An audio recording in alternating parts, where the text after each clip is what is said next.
Hello, this is Jesus Loves Your History. I am currently being blocked on my into.the.mystic.ash page.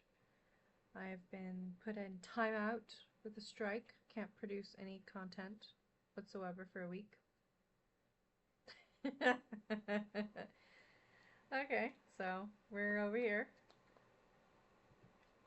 being cheeky, still posting. And if you would like to pre-order your boss, babe, blessing, beauty face oil, I am working on setting up a link on the Patreon where you can pre-order, or you can PayPal me, and then you'll also have to email me afterwards, show me proof of payment, send me your name, your mailing address, and then also a little blurb on anything specific that you want me to infuse with prayer and blessings into your package. So other than that, I pulled a few cards, and the first card that flew out was our beloved Scorpionic energy, our Scorpio card, Death. Normally it's like death and transformation, as in I usually point out that it's an ending of one cycle and a beginning of another. In this case, I do believe it's a physical death, as it's followed by the Ten of Swords. So this is a heartbreaking death. And I have King of Swords in reverse here, so you might get a little bitchy or snippy or be sharp with your tongue, short with people, impatient with those that you love, you know. With the people that you love, you might be a little hard on them because you're hurting. You're hurting deeply out of this loss for this person. The advice for you is you need to take this time and maybe be alone and lick your wounds privately. Not in a disrespectful manner, just in a I appreciate condolences, however I need to be alone at this time. And set that as your voicemail. You know. I'm reflecting on the growth that you experienced with this person, or maybe it's an animal, right? Maybe it's a dear pet that passes on, or it's a parent, or it's a sibling, or someone, somebody close to you, a friend. Now, what I'm getting from this Queen of Pentacles and the Six of Cups is when you go within to grieve, I would recommend putting all that energy of grief into something creative. Either record videos of you talking about this person and your experiences with them, right? Maybe set up a channel and or do it just for yourself or just for family or whatever. Create a video blog or whatever where you talk about them and spill out all the good stories and the bad stories and the in-between and the silly and the serious and whatever. Write a story, write a book, write poetry, draw pictures, create a collage, you know, cut out pictures that remind you out of magazines and stuff, or print them off the internet and make a collage for them of energy that represents them to you and put it up on your wall, right? Or create like a scrapbook and do that, you know, like all the things that remind you of that person, but flow that energy into something positive for yourself and creative, because it is a very painful process and a lot of people can get stuck in grief and it can destroy you, especially if it's somebody really, really close to you or somebody who really had an amazing impact in your life. It's like that when my grandfather passed away. It's like I couldn't breathe, you know. And then when you're ready, connect and celebrate and transform that energy through the celebration of life and through that love energy that you felt, right?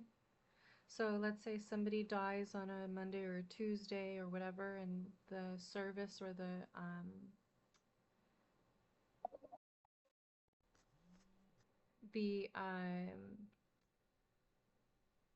celebration of life, right? The party that you have when somebody passes away to celebrate their life. Okay, not right now. I'm doing a live. Give me a minute. Um, share that love. But if you don't do the work, if you don't grieve properly by yourself for a few days, um, it'll be really hard to go and experience that with other people without being an asshole. So get out the asshole energy before you go to the celebration so that you can properly celebrate them with others the way that they would have wanted you to, which is love and compassion and understanding for one another. Because people say all sorts of things at wakes, at these events. They say things, they do things, and you need to be prepared and peaceful before you enter that energy, you know? So, a bit of a somber message, but a very important one, I feel, for someone, you know? I'll come back and I'll do another reading, another little short reading. I'm so used to doing like hour, 2 hour long lives. These little short pre-recorded little things. I'm not used to it. But I hope that helps. Happy New Year. With death comes rebirth, new energy. Yes, you lost someone that you cared for deeply, right? Like, deeply. I have a picture here of my grandfather, actually, I can show you. I have him with me. That's me and him. You know? I love him so much. I have his picture right here with a picture of me and my grandmother right next to it. She's still alive, but I still have hers here. And here's the Empress energy and the Fool energy. So they don't want you to slide into a depression, a depressive state where you don't function and you can't process reality. They need you to get up and process this and celebrate. You have blessings coming in, right? Energy, when certain energy leaves, it has to be replaced.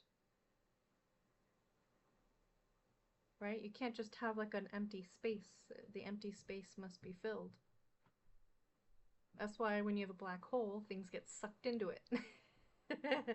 Right? And energy can't be created or destroyed, but it can be transformed. So you have this energy of this loved one who passes on and moves out of your space, somebody you love dearly, and somebody else who comes in. Now you have space in your heart to love them dearly and for them to love you dearly.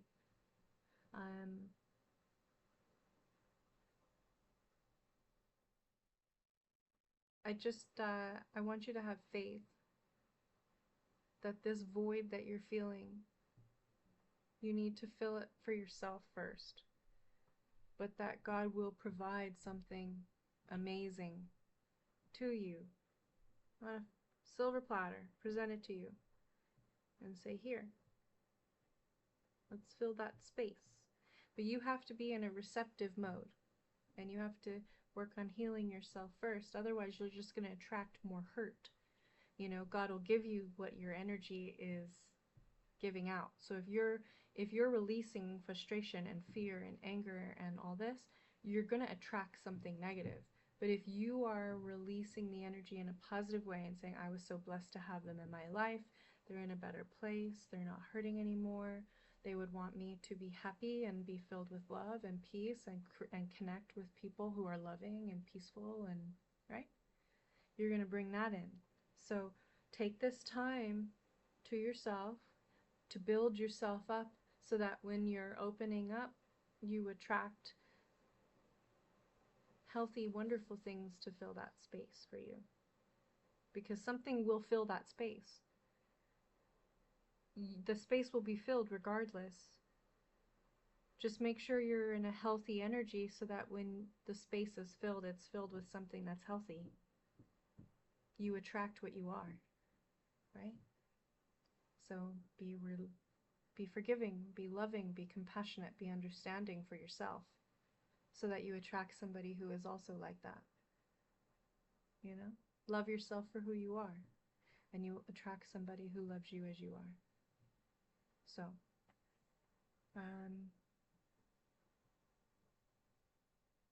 you are a magical, beautiful being. You are loving and you are deserving of love. Create that space, you know?